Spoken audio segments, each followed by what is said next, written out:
Kentucky, and 1460. Present in court this afternoon is the defendant with his attorney. Also seated at counsel table with myself is Detective Dominic Wren from the Lake County Sheriff's Office. We were last here on April 10th of this year. At that time, the defendant withdrew his previously entered plea of not guilty in both cases and entered a plea of guilty pursuant to an agreement between the parties. The defendant pled guilty in case number 1320 to count 2, felony 1 kidnapping with an attached 3-year firearm specification and a forfeiture specification. Count 5, felony 3 abduction with a 2-year school safety zone specification. Counts 7 and 8 both being misdemeanor 1, endangering children. Count 9, felony 4, assault on a police officer. And count 10, felony 4, inducing panic.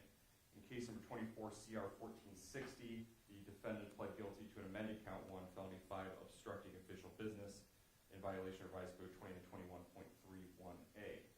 This court ordered a pre-sentence report, victim impact statements, and psychological evaluation to be completed. Those were completed, and the state had an opportunity to review the documents of probation prior to coming into court this afternoon, and is prepared to proceed with sentencing at this time. Thank you. Before we proceed to sentencing, there are a couple matters I need to address. And the first matter deals with a Supreme Court decision that came out of our Ohio Supreme Court just last week, State versus Logan. I don't have the site. Do you have the? I do not have the site. State v. Logan came out from the Ohio Supreme Court last week, stating that an individual who pleads guilty to an offense along with a specification that requires mandatory prison, the underlying offense requires that a prison sentence be imposed as well, and the person is not eligible for community control sanctions on that eligible offense. On the offense that's attached to the specification. At the time of the plea in this matter, that was not the law. And at the time of the plea, we therefore advised, or I advised, I should say, Mr. Sinclair, that technically he was eligible for community control sanctions on the kidnapping charge and the abduction charge, which both carry specifications requiring mandatory prison. Based on the Logan decision, that is no longer the case, and this court will be required to impose a prison sentence on the kidnapping and abduction charge, and he is not eligible for community control sanctions on those 2 charges. So, Mr. Sinclair, I need to explain that to you more. I am aware that you've spoken with your lawyer about this, correct? And she's explained that to you? Yes, Your Honor. So at the time of the plea in this matter, you were advised by me that for the kidnapping charge and the abduction charge, that after you served any mandatory prison terms that were imposed for the 2 specifications, that you technically were eligible to be put on community control sanctions at that point. And that the other charges, you were all eligible for community control sanctions. So I need to advise you at this point that that's no longer the case. That I have to impose a prison sentence on the underlying offense of kidnapping, and again, that's within the range of an indefinite sentence of 3 to 11 years, and the abductions of a penalty of 9, 12, 18, 24, 30, or 36 months, and I have to impose that sentence.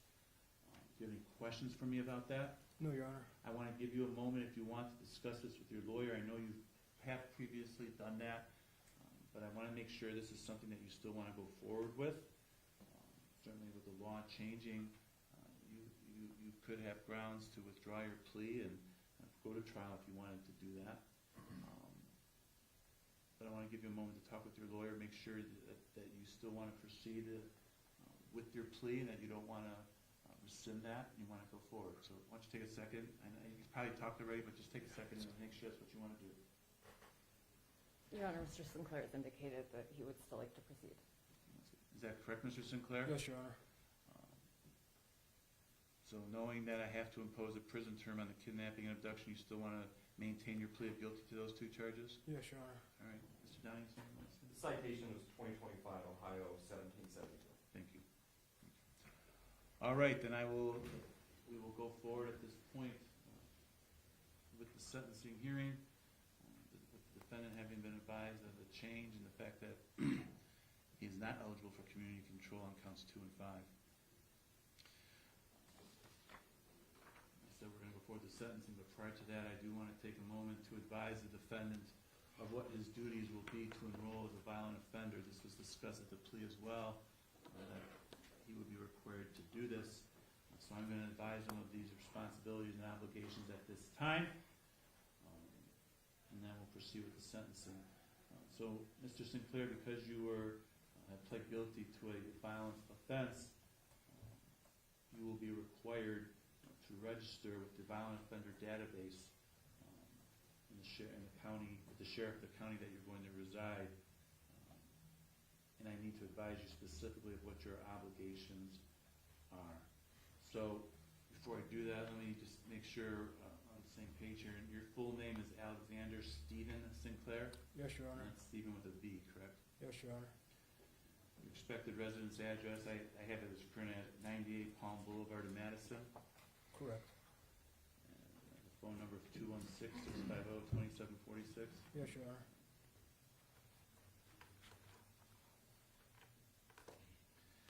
Well, I'm going to read this form to you at this time then, Mr. Sinclair. If you have any questions, make sure you ask. When I've concluded reading this to you, I'm going to ask for your signature, which simply acknowledges that I read it to you and that you understand it. It's not necessarily saying you agree with what you have to do, but it's saying that you just understand what I've advised you of and that acknowledge that I read it to you, all right?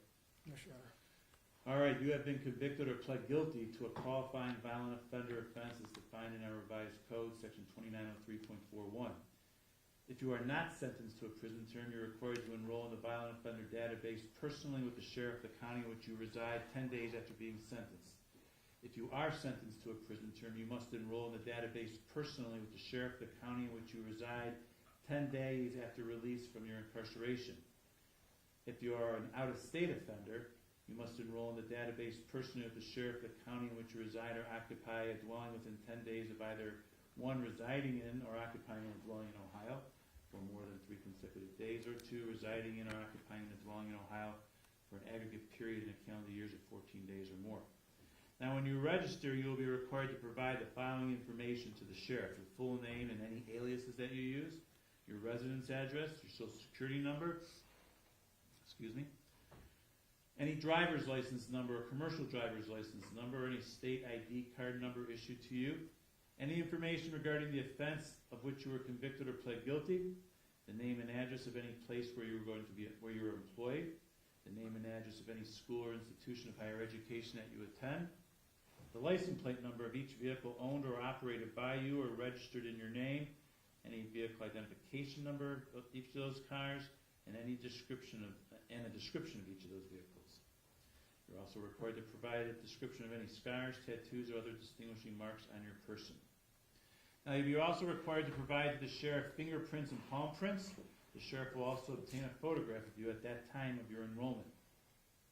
Now, after the date of your initial enrollment, again, which must be within 10 days after your release from any incarceration, you'll be required to re-enroll annually, meaning once a year. You must update and or amend any of the information that was provided earlier that I just described to you, that has changed since you first provided it, and you must provide any additional information requested at the county sheriff's office within 10 days of the anniversary of the calendar date in which you first initially enrolled.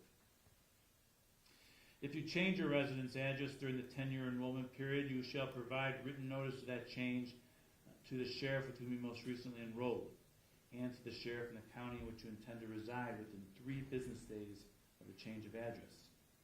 Now, you're required to comply with all of these above described requirements for a period of 10 years unless your sentencing court determines otherwise.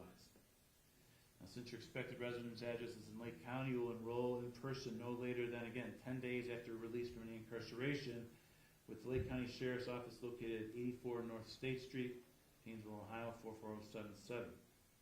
Your failure to enroll or failure to verify your residence at the specified times will result in additional criminal prosecution. Mr. Sinclair, do you have any questions about these obligations that I just advised you of and what you'll be required to do? No, Your Honor. You understand them? Yes, Your Honor. All right, I have a form here that indicates here on line 10, it says, I acknowledge the above requirements have been explained to me and I understand them, and that I must abide by all these provisions. Below that is a place for your signature and your date. Today is May 28th.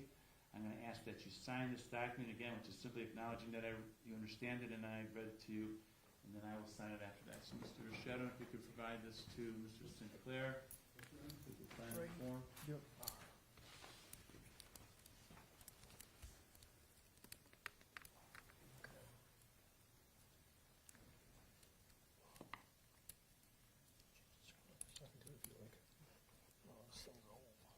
It's not working.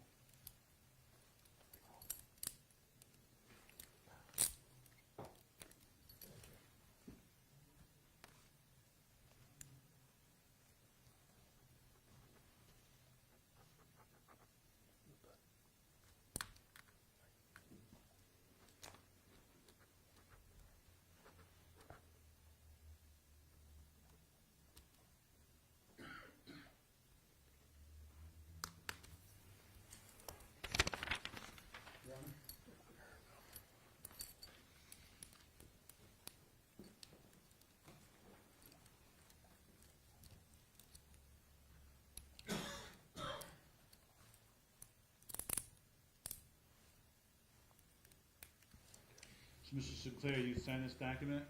Yes, Your Honor. At this point, I am going to sign on line 11, which reads that I certify I specifically inform the offender of his duties set forth above, and he indicated to me an understanding of those duties. There's my signature there, and today's date. All right, Mr. Shannon, I'll have to make copies of this. You'll be provided a copy of this, Mr. Sinclair, before you leave here. So make 1, 2, 3 copies, please. Gotcha. Yeah. All right, with that, those matters addressed, we'll now proceed with the sentencing hearing. Ms. Smith, is there any reason not to go forward with sentencing at this time, and with those matters being addressed? None that I'm aware of, Your Honor. All right, is there anything you would like to say then at this time on behalf of your client? I would, Your Honor.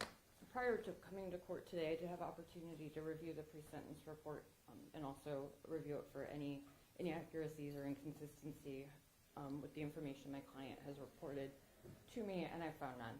Thank you.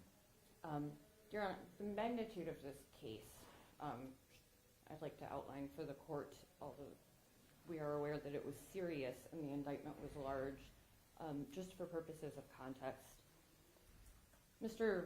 Sinclair started out charged in 2 cases with 19 total counts, ranging from misdemeanors through first-degree felonies, and was facing approximately 44 and a half years in prison.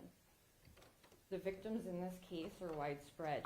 They include his wife, Lisa, her, unbeknownst to my client at the time, lover, 2 of their children, 2 of the children that are shared by, have been raised by my client and his wife, a school resource officer, children who attended a school, the parents of those children, the public interest, when you consider the law enforcement response that was required based on the sequence of events and their location that day.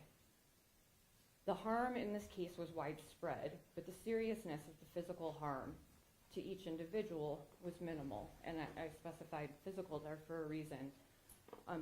Psychological harm is difficult to determine.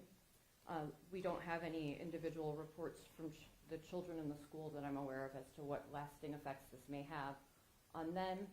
There's also the psychological effects that this would have on Mr. Sinclair's own children and a child and the children he was raising as his own. The harm in this case, however it can be added up, was disproportionate to what the indictments suggest. The location of this incident being adjacent, essentially, and on the property of a school, an elementary school at that, and the occupation of Mr. Sinclair made this case and his conduct that day a big boom, but a relatively small blast when we consider other similarly charged offenses. On that day, many were afraid.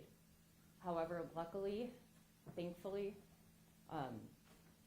nobody's worst fears were realized on that day. From the very first day, Mr. Sinclair has accepted his responsibility for his conduct. I met with Mr. Sinclair shortly after his arrest.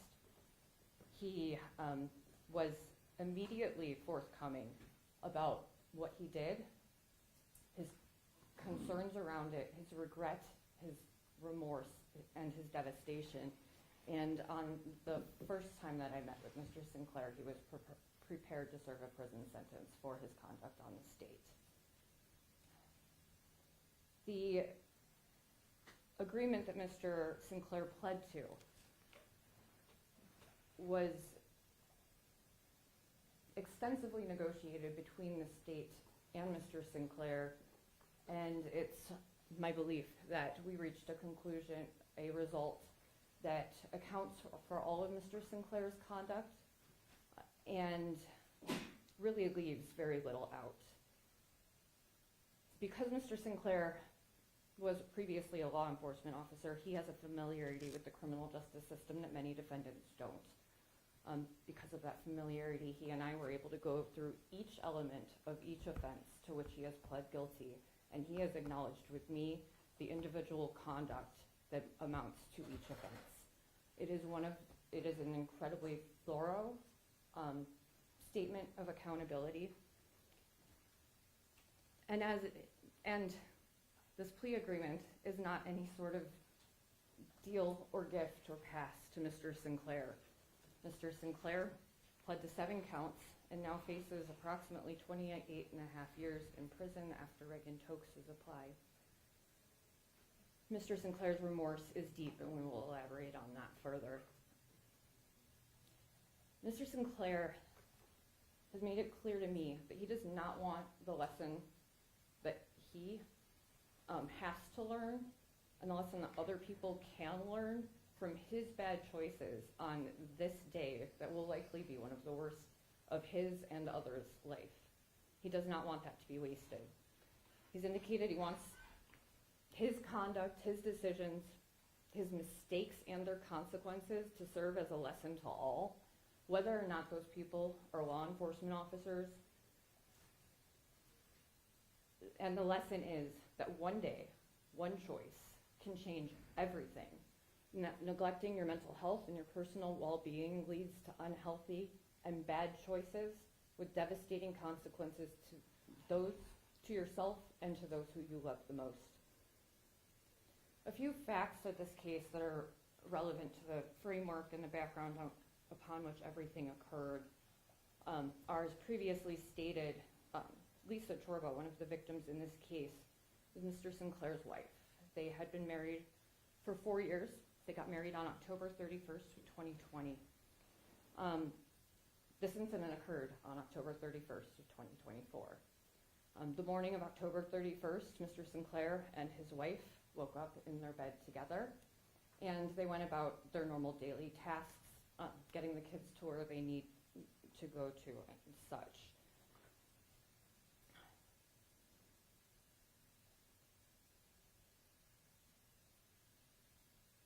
When Ms. Chorba arrived at her place of work, which is also the daycare that they utilize for their youngest daughter, she had one of their children with her, and Mr. Sinclair was taking one of the other boys to school and had their youngest in his car with him.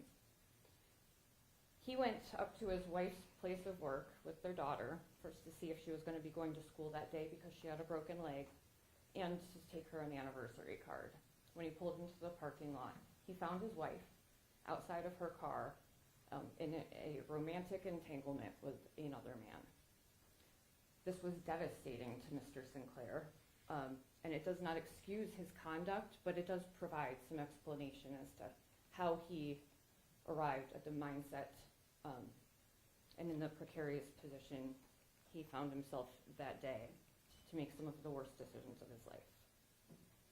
When we look at the purposes and principles of felony sentencing, they're threefold: to protect the public from both the offender and others who might commit similar offenses, to punish him for his conduct, and to rehabilitate the offender. The key portion of that is that it's using the minimum sanctions that are necessary to accomplish the above. Some of the factors we need to consider are the seriousness, also comparing the seriousness of these offenses to which the facts involved in these offenses to which Mr. Sinclair has pled, to similar convictions for similar offenses. There are factors present in this case that do make it more serious than similar offenses under 2929-12. Those include that there were vulnerable victims. The mental injury that at least was potential here is likely exacerbated by the victim's vulnerabilities, those being the minor children that were present in the vehicles and who were at the school that day. The serious physical, psychological, or economic harm to the victim. There was economic harm to the to Lake County because of the law enforcement response that was large. There additionally was economic harm to some of the victims.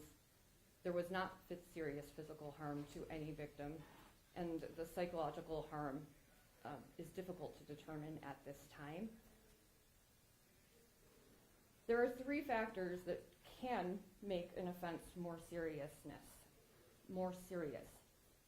Whether or not the offender held a public office or position of trust, whether his occupation obliged the offender to prevent or bring others to justice, and whether the professional reputation or occupation facilitated the offense or is likely to influence the conduct of others. We'll address those three factors momentarily. Also making the offense more serious is that Mr. Sinclair's relationship with his wife did facilitate the offense. He would have no feelings about her being in the arms of another man if they were not married. This was a domestic offense in nature with his wife and kids, making the offense less serious. Not all of the victims, because there are many, but several of the victims in this incident that day did both induce and facilitate the offense. Mr. Sinclair was strongly provoked. This was his 4-year wedding anniversary, and his wife had been in bed with him just hours before. There was no talk of separation or divorce prior to this incident. There were difficulties because Mr. Sinclair was growing withdrawn and despondent, but he learned that his wife was interested in seeing other people on the morning of this incident. Mr. Sinclair did not expect, although reasonably he perhaps should have, to cause physical harm to any person or property. He had a singular goal that morning, and it was to get that guy away from his wife. When we look at the likelihood of recidivism, Mr. Sinclair is rather unique. His ORAS score is 6. He has a very low likelihood of recidivism. And making recidivism less likely with Mr. Sinclair, he was not on post-release control or probation at the time of the offense. He had no open warrants and had no history of criminal convictions at all. He has no juvenile adjudications.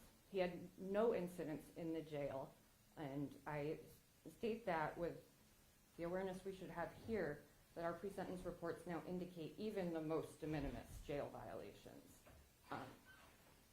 There is no history of alcohol and of abuse of alcohol or other drugs, and Mr. Sinclair has real remorse. As he put it, he has tremendous regret, shame, sorrow. It was the worst day of his life, and he is devastated by his conduct. Additionally, Your Honor, the circumstances in this offense are unlikely to occur again. How many times does a married man learn in person that his wife has a new lover on their anniversary? Another factor that the court is called to consider when contemplating sentence is whether or not the individual served our country through its military. Mr. Sinclair has not.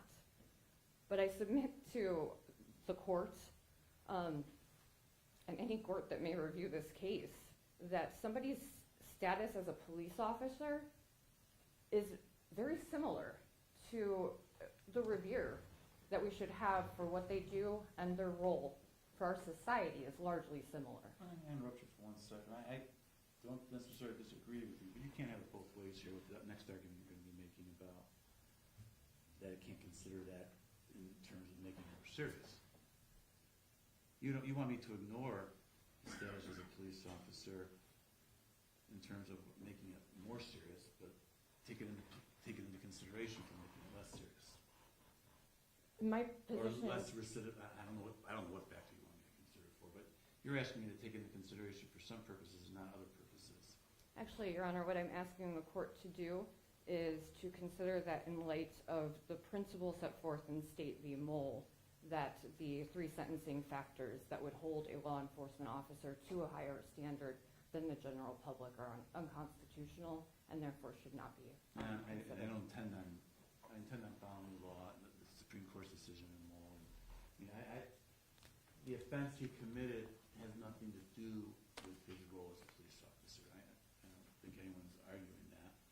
And he didn't commit it. Like the factor that says that he's obliged to prevent the offense for which he was committed, that's for someone that commits an offense while they're engaging in this case, law enforcement work or police work, and that's not what we have here. Then we I agree. recognize that. Now, But if you're When going to we make can- the argument that I'm not allowed to consider the fact that he should have known better or known so because he's a police officer, but yeah, I should consider the fact that he was a police officer to give him more respect, I think that's inconsistent. I don't think you can have it both ways. But we can disagree to disagree perhaps, but go ahead.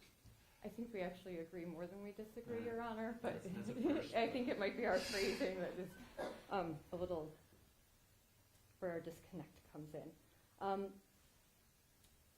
When we do look at a military, someone who has served our countries through the military, we're supposed to consider their service, any resulting physical or mental condition from their service, and if and how that condition is connected to the offense.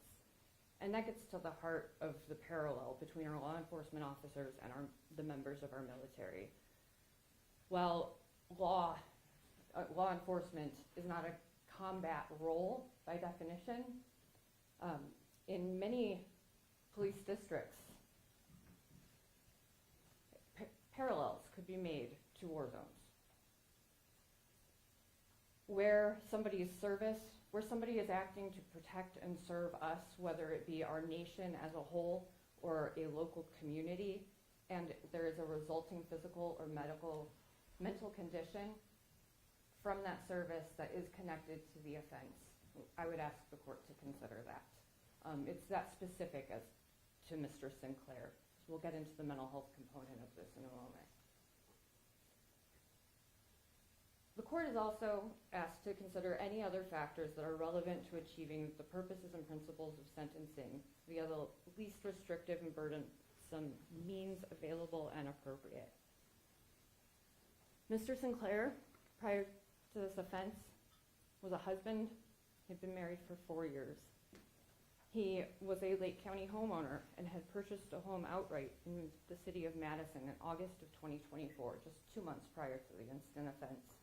However, he had been a resident of Lake County for approximately 13 years before. He's a father. He considers himself a father of 4, at least prior to this offense. He has 2 biological children, one with Ms. Chorba and an older daughter. He's also the sole father figure, or had been up until this point, to Ms. Chorba's 6-year-old son, who does not have a father figure in his life, and is a stepfather to Ms. Chorba's oldest son. Mr. Sinclair's childhood was relatively normal. His parents were supportive. He had many extras, many privileges that a lot of the defendants in our court don't have. He was molested at the age of 4. He received family support but no psychological services following that. Despite his early childhood trauma, Mr. Sinclair went on to play football from Pee Wee League through college. He plays the violin. He was in show choir. And he is fluent in both English and Russian. He graduated Brush High School in 2008 and then attended Hiram University on an academic scholarship, where he graduated in 2012 with a Bachelor's of Science in both criminal justice and sociology. He then attended the Cleveland Police Academy, which he completed in 2015, and he then began working as a Cleveland police officer. Mr. Sinclair was promoted to detective within 4 years of starting his job. He became the public information officer for the entire city of Cleveland, which for general awareness purposes is a high pressure and high demand position. It requires that officer to be on call essentially at all times for any case of media interest or that would be directly of interest to the administration, and must stop what he is doing, must leave his family, whether that be Easter morning when a homicide is broadcast on Facebook Live, like occurred while he was the public information officer, or whether that be for some other event. But the role frequently led him to be pulled away from his family. He then was promoted to sergeant, and at the time of the incident, and prior to the incident offense, was working third shift in the 5th District in the city of Cleveland, which is one of the most violent districts in a city that averages more than 200 homicides per year. Mr. Sinclair has shared with the court on the day after this happened, as well as just about anyone who will listen, that he was struggling with mental health disturbances on this date. He believes that he suffers from depression and potentially post-traumatic stress disorder. He became withdrawn sometime before the event. His mother noticed it 4 to 5 months prior. His wife noticed it about 2 months prior. His other officers at work noticed that he was becoming withdrawn, and Mr. Sinclair himself was considering leaving policing due to the toll that it was taking on his family and his personal well-being. Mr. Sinclair did not neglect to seek help. He sought help. He received advice. He was told when he sought help for depression to get enough sleep, eat a well-balanced diet, and continue to exercise. And if his symptoms were to persist, to follow up. Well, his symptoms persisted, and he intended to follow up. One of the questions that were still to be resolved for the day on October 31st of last year was whether or not Charlie, the youngest, would be going to school that day because she had a broken leg. If their daughter had gone to school, Mr. Sinclair was going for a follow-up that day. Another place where Mr. Sinclair's depression is apparent in this incident is that after he was subdued by the school resource officer in this case, he asked him to shoot him.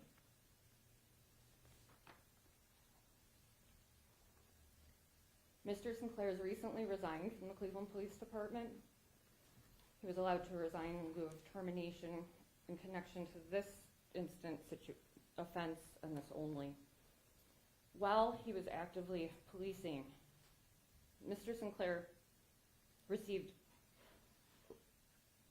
disciplinary action on only 2 occasions. One occasion was for failing to complete a vehicle op. That occasion was tied closely to another occasion where he and another officer were reprimanded due to personal contact that shouldn't have happened in a city vehicle on duty. And the underpinning that situation is that Mr. Sinclair rejected the advances of a female officer. What is absent from Mr. Sinclair's personnel file is any accusation of unprofessional conduct when engaging with the public, any unjustified use of force. In fact, when I inquired as to how much force he had had to use in the past, despite policing one of the most dangerous districts in Cleveland at one of the most dangerous times of the day, has never fired his gun at a suspect.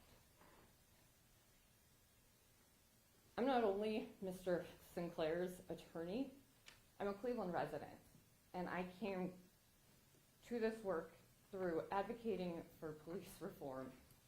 And it might be a little counterintuitive that Mr. Sinclair and I are sitting at the same table, But what I can offer to this court as a resident of the city that he policed and as a police reform activist, that losing Mr. Sinclair as a police officer is absolutely a loss to the city of Cleveland. He is the type of person that we begged for, that we need to become police officers. He looks like the young men who populate our city. And he is an example, was an example of a way out for them, to show them that there were more choices out there for them than the ones that they saw directly in front of them. And he could empathize with them in a way that some other officers who didn't share similar histories may not be. The collateral consequences of this conviction for Mr. Sinclair cannot be overstated. Not only is he going to go to prison for this, he's lost his career, he's lost his marriage. Whatever time he will be in prison, he will lose from his biological children, and the children that he considers his own, who he treated and raised as his own, are likely never going to be a part of his life again.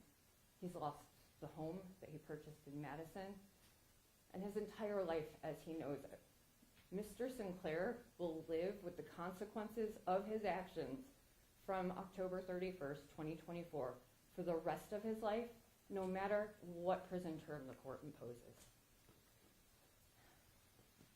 We're also asking the court to consider, because an individual's conduct during the pendency of a matter is relevant to their consideration, we would like to consider the court to also consider the conditions of Mr. Sinclair's confinement while this case was pending. If I could have the screen. You got it? Okay. Call this Defense Exhibit A. No, you got it. And Defense Exhibit B shares the same purpose. This is Alexander Sinclair. I would ask you to look at the person sitting in the chair next to me, and I don't see it looks like the same person. Eighth Amendment protections don't apply to pretrial because nobody's being punished. The presumption of innocence applies. Additionally, Mr. Sinclair was not in isolation because he was being punished. He was in isolation for his protection because he's a law enforcement officer.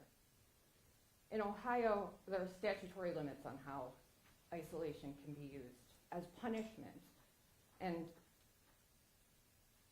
again, during this time, he was cloaked in the presumption of innocence. In Ohio, anything in isolation more than 120 hours requires administrative review. The maximum isolation sanction is 60 days. Continuous isolation over 30 days requires review and approval of a jail administrator. And an inmate must have a hearing within 48 hours of placed in isolation. These limits are in place because there's well-established academic research that the courts have adopted throughout this country on the deleterious effects that isolation has on the psyche and the physical appearance, physical health of an individual who's subjected to it. Mr. Sinclair has spent 209 days in custody. All but the last 2 weeks were in isolation. And this wasn't punishment. This wasn't because he needed to be thrown in the hole. This was for his safety and because of his status as a police officer.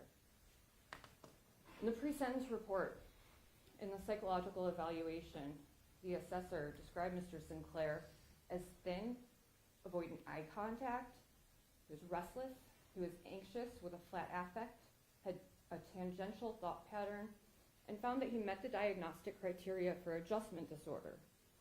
Now, the adjustment that is referenced in this diagnosis is that he has had, as anybody would, had difficulty adjusting to 23 hours a day, 7 days a week in isolation for 209 days.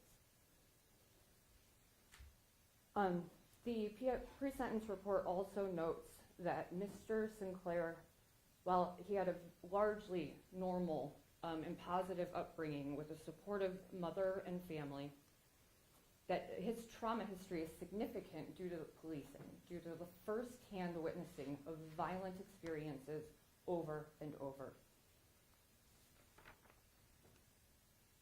Your Honor, when we look at the conditions of Mr. Sinclair's confinement, which he has a full understanding were to protect him, but when you look at the effects, we would submit that his punishment for his conduct on October 31st began the day of his arrest and has been, up until change of plea here, was disproportionately severe simply because of his occupation. Your Honor, I would submit that if this is the way that we protect those that have sworn to protect and serve us, when police officers find themselves on the other side of the criminal justice system, then we as a society and a system are missing the mark.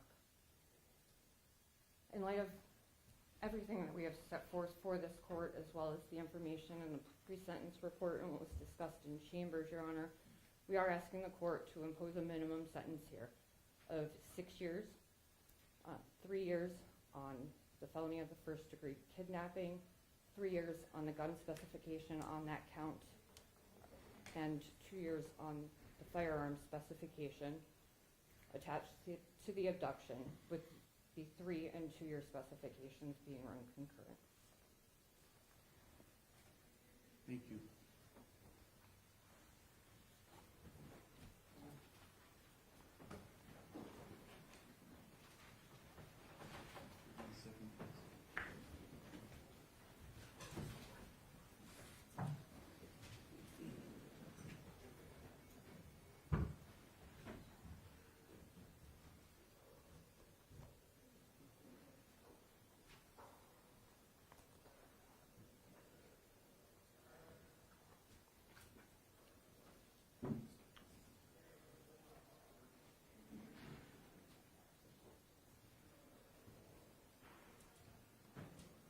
Mr. Sinclair, you have the right to address this court before you are sentenced. You can say anything you like. Is there anything you would like to say at this time? Yes, Your Honor. Go ahead. Stand. Stand, sit, whatever you're comfortable doing. Thank you for this time, Your Honor.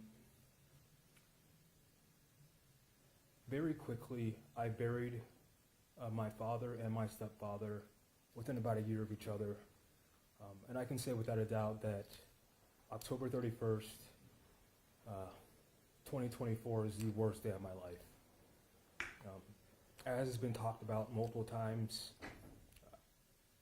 it was a situation that I was not prepared to deal with. I was going to celebrate my 4th anniversary of my wife, and at that point, I saw that she was having an affair. That moment devastated me emotionally, as I think any person in that situation would be overwhelmed by emotion. In that emotional state, I made a mistake, and that is a mistake that I'll have to live with the rest of my life. If I could go back and change things, I would. Sadly, I cannot, and I am truly sorry for everyone involved in that situation. I don't believe that incident is indicative of who I am as a person. I think those that have talked to me, that know me, my history before and after this event, show that that's not who I am. I have lost a lot because of this incident. The family I helped build and, foster, my career that I worked very hard on, my home, my freedom, this incident has taken a lot from me. Even with that, the isolation, all of that, I have still tried to maintain a positive disposition in my interactions with everyone, and I think anyone that's interacted with me would say as such. I don't believe I'm a bad person or a monster. I'm a person who had a situation where they're overwhelmed and made a mistake, and I believe that that's common for people to make mistakes and when they're overwhelmed with emotion. I do hope that the court will take all this into consideration during my sentencing and give me an opportunity to show that I have an opportunity to try and make things better than, this incident. I just hope that I'm not defined by one incident, as I hope no one else is defined by one incident. So that's all I have, Your Honor. Thank you, sir. Ms. Smith, is there anything else you want the court to consider? Not at this time, Your Honor. Now, there was two photographs, correct? Correct. All right, and we have those for the record. I'll give those to you, Mary. I have those on a flash drive. That's what was on the flash drive you gave me, correct? This is the flash drive. You, all right. Give that to, just give that to Mary right now. And were those defense exhibits A and B? Is that what you referred to? Yes. Well, I'll admit both of those for purposes of this hearing. Mr. Downey, on behalf of the state of Ohio. Thank you, Your Honor. This court's guided by the sentencing factors over 29, 20, and 12B, and so I use that to kind of guide my argument here. Some of these are more simple and straightforward than the others. The harm that was suffered in this case, I would agree with defense counsel that nobody here suffered serious physical harm, at least under the legal definition of it. As to the psychological harm, it is a little bit less clear, as it is in any case where there's psychological harm, but I think that it would be very reasonable to find or expect that there would be serious psychological harm in this incident, not just from the direct victims themselves, Lisa, John, the children that were there, but also the community. And no, the state does not come here with letters from the school and parents saying, this is the effect that this incident had on my kids. But what I can say is what the state does know from reviewing this case and being there on scene is that when this incident occurred and the school was shut down, parents were advised that there was a shooting at a school. And of course, the first thing that we all think about is that there's a gunman in the school. Thank God that wasn't the case here, but there was still a violent incident that occurred on school grounds. There was still a gunshot that was fired on school grounds, and the school still had to be shut down. And there were parents that were arriving that were crying and hysterical that had gathered by the edges of the road shutdown. The news crews were there because this is a matter of public interest. And in speaking with some of the witnesses in this case, I know one witness advised me that in the months since this incident, she had to actually pull her child out of that school because of the issues that her child was having based on this incident. Because when this incident occurred, it was morning drop-off, and the children were there at the school. They were either in cars, being dropped off, outside walking to school, or were present in the school and could see what was happening from inside the school. And so, of course, that they're going to be impacted by this. I would imagine that for a lot of these kids and probably a lot of these parents, this is a seminal moment in their time at this school, unfortunately. Economic harm, it's a little easier to look at, but I think that there has been serious economic harm in this case just through the damage that was caused to the cars. The state did receive an estimate for Lisa Torres' vehicle, about $13,000, that it was going to cost insurance to repair it. So I think that is also present in this case. And no question that the defendant's relationship with the victim or victims facilitated this offense. But one of the factors that the court also considers under 29, 20, and 12 is whether the offender is a parent or custodian, the victim was a family or household member, and the offense was committed in the vicinity of one or more children other than the victim. And that's exactly one of the things that happened here. 10-year-old Carson was in Lisa's car at the daycare when this incident started. 2-year-old Charlie was in the car at the daycare. She was also present during this high-speed driving on Madison Avenue. She was in the car during the chase. She was in the car during the gunshot. This court saw in the state's exhibits that I submitted for sentencing the direction of the gunshot fired out of that car, how it was fired through the window towards the general direction of Mr. Sinclair's car, where his 2-year-old daughter was, and although it did not enter the car, it skipped off the top. And that wasn't the result of some kind of careful placement of the gunshot, something that was aimed. That was something that was the result of a struggle where this gun goes off. It was not aimed very well. And so just the fact that it was in this general vicinity towards the direction of a car with a 2-year-old in it,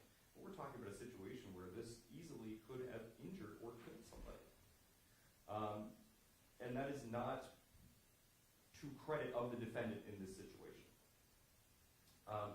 The other children that were present, although not family members, as I spoke, children at the school, and the exhibits submitted to this court show the impact on the community, the multiple 911 calls that came in from various parents and school officials, the parents who arose crying and the school being shut down. So the impact, I think, to many children in this case is something that we don't normally see in offenses, let alone even domestic violence offenses where there are children at home. I bring this up because defense did raise this issue first. Of course, the defendant cannot be placed into a different legal category because of his status as a police officer, and State v. Mole is clear about that. But what State v. Mole is also looking at is whether that placement of somebody's occupation puts them into a class that criminalizes what is otherwise legal conduct. We're not really talking about that here, because the conduct that the defendant committed was illegal whether he was a police officer or not. His status as a police officer has no bearing on whether something that was otherwise legal is now criminal. And I bring that up because at sentencing, one of the factors that a court is allowed to consider under 20 and 2012 is any other relevant factors. And I think that this is still a factor that the court can consider because defense did bring it up. Because he's a police officer during his shift, but off shift he targeted and assaulted other people, he put a school and community in danger, he attacked another police officer, and more than just a normal citizen, he should have known better. Not just as a citizen, but as a police officer. Presumably, in the area that he worked in Cleveland, he saw firsthand the tragedy of gun violence. He saw firsthand countless domestic violence incidents. He saw firsthand the impact that those incidents have on children and neighbors and the community around him. And now he is that person. He is that person causing that harm. Again, the exhibits that I submitted to the court show the impact on the community, that more than 50 law enforcement officers and fire department personnel who responded to the scene, the lockdown of Riverview, the concerned parents, the effort to release the kids during this time. And I think what is most striking about this incident is the complete unnecessariness of it. This was a series of criminal conduct that was separated by time and location, distance. This was something that started at a daycare and then moves down the road. Arguably, the whole thing is occurring down the road as the defendant is speeding and driving recklessly with his child in the car. And then the defendant goes to Riverview, goes to a place where children are being actively dropped off, not just during the middle of the school day, but during this time there's an influx of parents and children that are all outside during this time. And it was October, I think it was trick-or-treat or Halloween this day, and these children are expecting to go there with their costumes or have their trick-or-treat parties or whatnot they're doing on that day. And instead what he does is he waits. He waits and seeks out Lisa's car specifically. And when he finds it, leaving that parking lot, he cuts across and rams it, blocking off the parking lot and creating this incident. And then he gets out of the car with a gun, which is not something he had to do. Points the gun at the individuals in the car. He finishes punching out the window and then grabs and physically assaults John, who's in the passenger seat, and points the gun at his head and asks, "Do you want me to kill him?" And Lisa is so understandably upset, terrified by this. One of the exhibits I submitted to court, I think it was in State's Exhibit 1, it might have been the first two there, are inadvertent photos that Lisa took during this incident. While trying to call 911, she's swiping up on her iPhone and swiped open the camera by accident and couldn't dial the numbers 911, actually took two photographs of the defendant inside the car during this incident, and that's what's captured in the State's exhibits. And so you can see firsthand what that situation was like.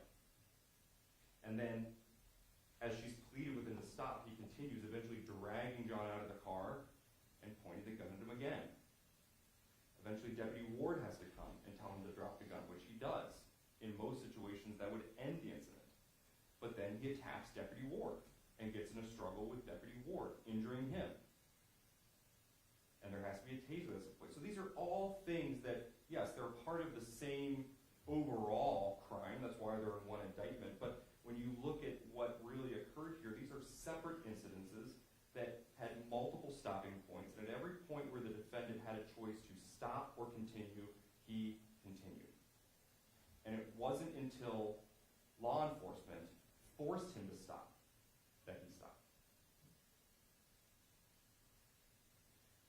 I say this is unnecessary because based on statements here, interviews, and the pre-sentence report, it does appear that the defendant was suffering from the stress of multiple things during this incident. The stress of his job. We see this all the time with police officers, seeing things on the job that they shouldn't have to see. And that certainly has an effect on them. The domestic dispute with his wife, certainly that has to be difficult. And the fact that this is on their anniversary, yes, that has to be very difficult. And his mental health issues, difficult. And although these are significant, although they can be difficult, I don't think they are unique. Many people go through these same exact things every day. And part of being a responsible parent, a responsible adult, a responsible member of our community is managing those difficult parts of life and reaching out when you need help, whether it be to a friend or, in this case, probably something that should have been professional with the mental health issues. And the defendant was certainly responsible enough to do those things. Everything that I can see reading through the pre-sentence report is he's educated, he's intelligent, he is a functioning member of society, he holds a well-respected job, and so there's no excuse why this set of common circumstances should lead to why we're here now. Other than he chose not to do those things, to not be responsible. He chose to put himself in this position. He chose to engage in this conduct. And one thing that defense counsel stated, and this wasn't word for word, but I think this was the general idea, was that while the conduct in this case was bad, the indictment as initially filed was disproportionate to the conduct, was one of the first things defense counsel said. As if the allegations in the state, or in this case, are the fault of the state. All the state did here, the prosecutor's office, the police department, the fire department, was react to the defendant's conduct. Responding to the scene that day, fighting with him, investigating, filing the charges. These are all results of his conduct. And then, while he was in the jail, he continued to violate the law completely on his own accord. Nobody forced him to do that. Nobody asked him to do that. And so these charges are reactionary. They are a result of his conduct. It's not to be put on the state. And so how can we as a community be assured of the safety of our daycares and schools? Because we cannot do that alone. We try the best we can to protect our kids from everything. We can't also be worried on top of everything we have going on as parents, citizens of the community. We cannot also be worried about whether somebody is going to decide that on this day they're going to air their domestic violence situation through a series of violence in the school parking lot during morning drop-off. And I say we because Ms. Smith mentioned that she's a resident of Cleveland and having the defendant no longer be a police officer, there was a loss to the community. Well, as a resident of Lake County, I'm comfortable in saying that the defendant's presence and actions that day have a significant negative impact on this community. And so will this happen again? I don't know. I mean, what precipitated this was a domestic dispute combined with some mental health issues. Take your pick. That's probably going on right now with many, many other people in this community. It happens every day, unfortunately. They're common. And in the defendant's specific situation, although he has to go to prison in this case, he's going to continue to be a father, he will continue to have kids, and I think it's well within reason that the mothers of those children are likely to find new partners in the future. And so the things that kind of precipitated this, the mix of romantic partners and children and the stresses of life, that will continue. And so how do we know this isn't going to happen again? We don't. All we can say are that these actions are his choice. And so first, there has to be punishment for that, certainly, yes. But also significant, and I think equally significant, if not more, is that our community has to be protected. This incident on this day was unpredictable. It was uncalled for, to say the least. It was dangerous, and it's a miracle that it somehow did not get worse. But it cannot happen again. So the state is asking for more than the minimum here. I think that is well within reason based upon this situation. The state's going to ask for 12 years. In addition to the prison term, forfeiture on the forfeiture specification, and there is restitution in this case that the state has $1,000 to Lisa Chorba for a deductible and $287.44 for a rental car, and that is based upon the documents that the state received. Thank you. Thank you. Well, this court has reviewed the pre-sentence report and investigation, psychological evaluation that was completed. I received the victim impact statement. I have read and taken that into consideration. I have considered the particular facts and circumstances of the offenses that are involved here, the nature of the offenses involved.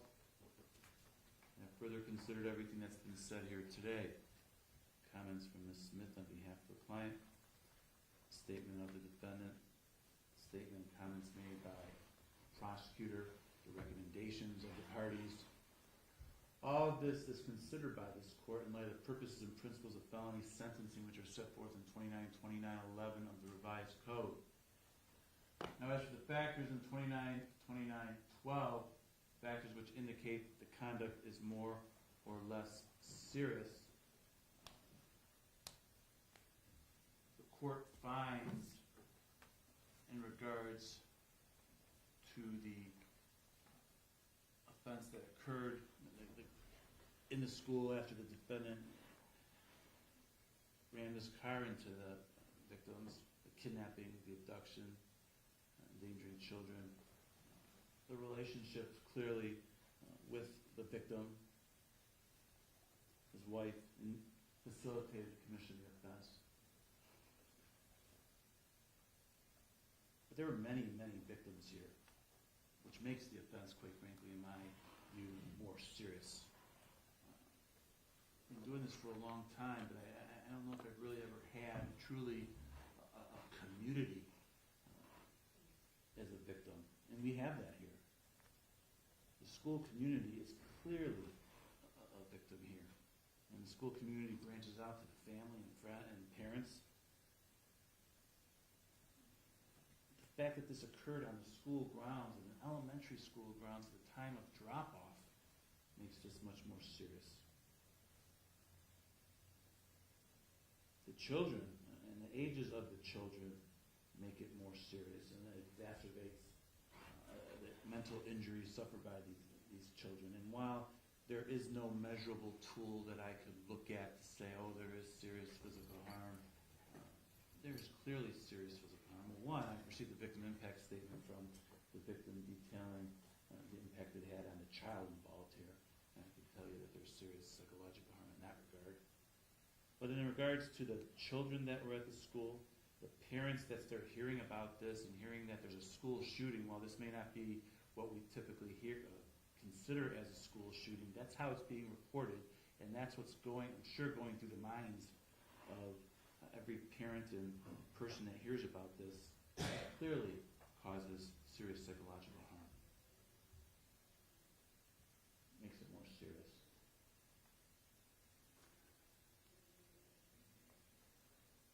fact that a gun was used makes it more serious, and it was actually discharged makes it more serious. The offense was committed in the presence of a child in the car makes it more serious. Those are all factors indicating the offense is more serious. In regards to the assault charge on a police officer, I find that the defendant's position as a police officer makes that more serious. He's assaulting a fellow police officer.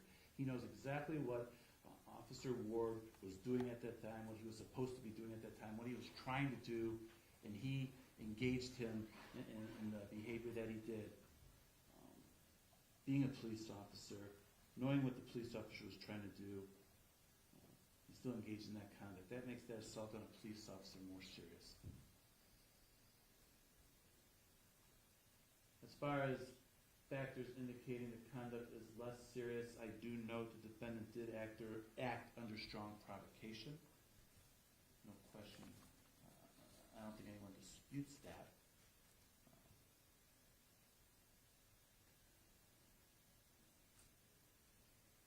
Especially initially, when you confronted them at the daycare.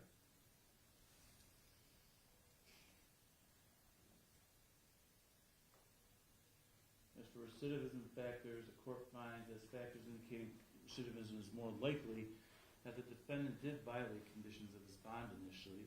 When he was first arrested, he was not to have any contact with the victim in this case, and he did that.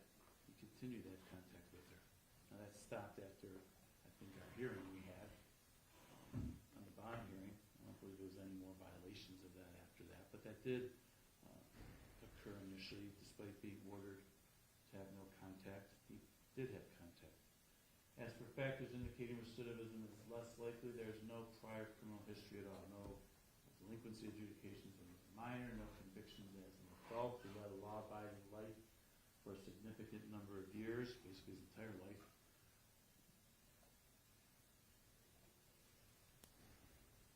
And it was committed under circumstances unlikely to recur. The defendant pled guilty to firearm specifications, which requires that prison be imposed. Prison is consistent with the purposes and principles of sentencing. And the defendant is not amenable to available community control sanctions.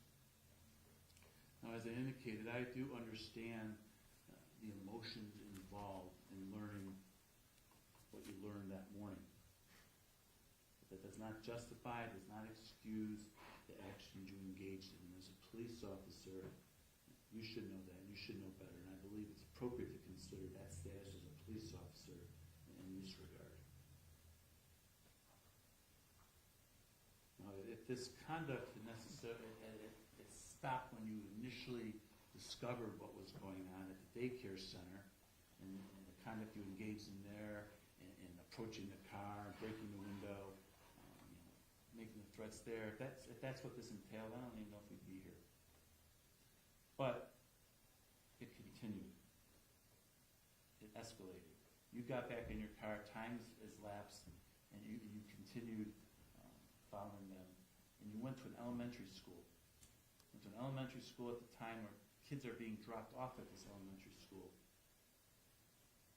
And you waited for her, and after she dropped the child off, 10-year-old child off, you rammed your car into hers and engaged in this conduct. You made the deliberate choice to continue the conduct and to escalate the conduct from when you initially discovered this. And the fact that it was committed on the grounds of an elementary school, again, at the time that kids are being dropped off, makes the conduct that you engaged in more egregious. You also, again, chose to introduce a firearm into these events, and not just introduce it, and you discharged it. Striking the car that your daughter was in, your 3-year-old daughter was in. So lucky that's all that happened.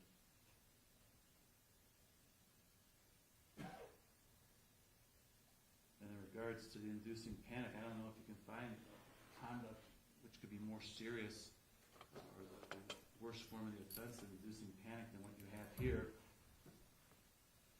of engaging the conduct you did and discharging a firearm on on the grounds of a school, elementary school, the time of drop-off, sending the entire community into a frenzy, law enforcement into a frenzy. While again, this may not be the typical school shooting that we unfortunately hear about too often in the news media, that's how this is getting reported. And the panic that had to be caused as a result of your conduct is the worst form of the offense I could think of.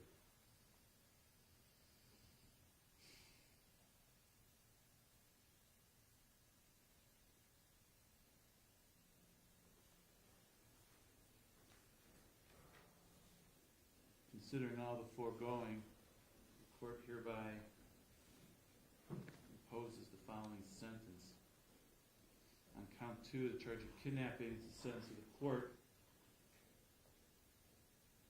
that the defendant serve an indefinite prison term of a minimum of 4 years and a maximum of 6 years. That sentence shall be preceded by 3-year mandatory prison sentence for the firearm specification. Again, that should be served prior to and consistent for the indefinite term of 4 to 6 years. And count 5 is the sentence of the court. Defendant serve a term of prison 36 months. On the specification for the safety zone specifications, the sentence of the court, defendant serve a prison term, mandatory prison term of 2 years. I'm going to run that specification concurrent with the 3-year firearm specification. And count 2 will be served concurrent to count 5 will be served concurrent to count 2. And count 9 is the sentence of this court, the assault on the police officer. The defendant served a maximum sentence of 18 months. Again, being a police officer and assaulting a police officer under the circumstances that occurred here make this the most serious form of the offense that could occur. Putting him in that position as well. You should know better than that. Count 10 is the sentence of the court. Defendant serve a term in prison of 18 months. Again, I find this to be the worst form of the offense of inducing panic that you can commit. Court orders that the prison terms imposed in counts 9 and 10 be served consecutive to each other and consecutive to the prison term imposed in count 2. For an overall prison term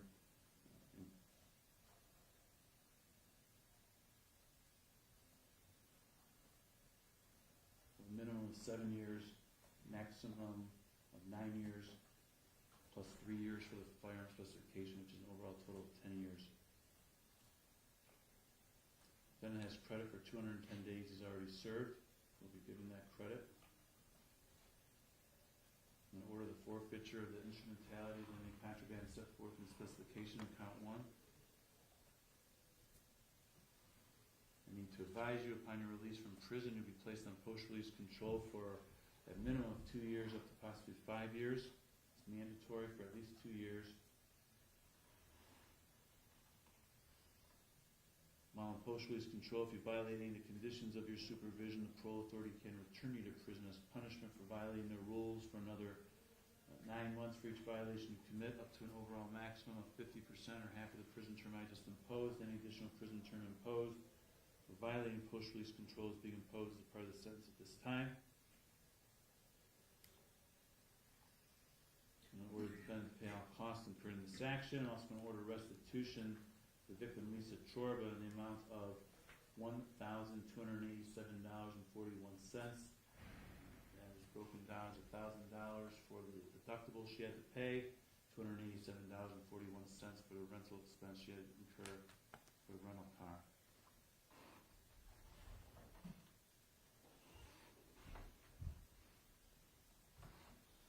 Court further finds that consecutive service in regards to counts 9 and 10 being consecutive to each other and consecutive to counts 2 and 5 is necessary to protect the public from future crime, to punish the offender, They're not disproportionate to the seriousness of the conduct and to the danger he poses to the public, and that at least 2 of these multiple offenses were committed as part of 1 or more courses of conduct, and the harm caused by 2 or more of the multiple offenses so committed was so great or unusual that no single prison term for any of the offenses committed as part of the courses of conduct adequately reflects the seriousness of his conduct. I imposed the prison terms for each offense as I felt was appropriate and warranted for each of the offenses, and I believe the offenses that were served, in order to be served consecutive, deserve to have and should have their own separate punishment, because these are all separate acts.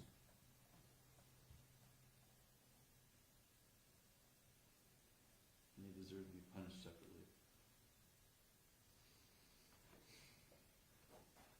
In case 24 CR 1460, I sentence the defendant to 12 months in prison on amended count 1, which will be served concurrent with the prison term imposed in 24 CR 1320. Defendant's ordered to pay costs in that action as well. The remaining counts in each indictment will be dismissed pursuant to the agreement.